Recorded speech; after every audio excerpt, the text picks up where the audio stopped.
La conclusion générale sur ce contrat de partenariat est la suivante, je vais vous en donner lecture.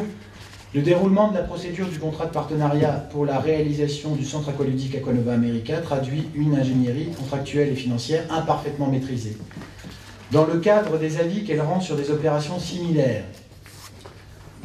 la mission d'appui au contrat de partenariat public-privé insiste sur la nécessité, au moment de la signature d'un contrat de partenariat, de mesurer à nouveau l'avantage économique de recourir à ce type de procédure. En l'occurrence, la commune de Saint-Dié-des-Vosges n'a pas actualisé, dans les documents présentés au conseil municipal, l'évaluation des coûts respectifs des deux procédures, résultant notamment de la prolongation de la durée du contrat à 25 ans.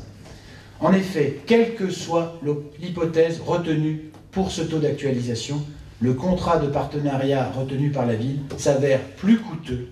que la procédure d'une maîtrise d'ouvrage public.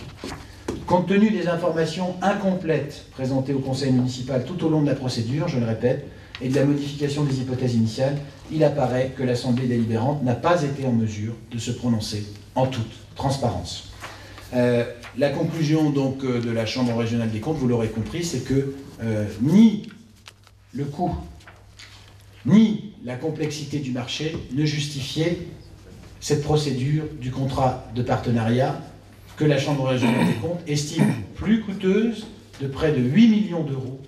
que la procédure classique. Et que le seul argument qui n'est pas évoqué par la Chambre régionale est l'argument de l'urgence, qui est probablement celui qui a emporté la décision du conseil municipal précédent. S'agissant de ce rapport de la Chambre régionale des comptes, je ne m'attarderai pas sur le caractère d'urgence qu'il y a à terminer un équipement juste avant qu'un mandat s'achève.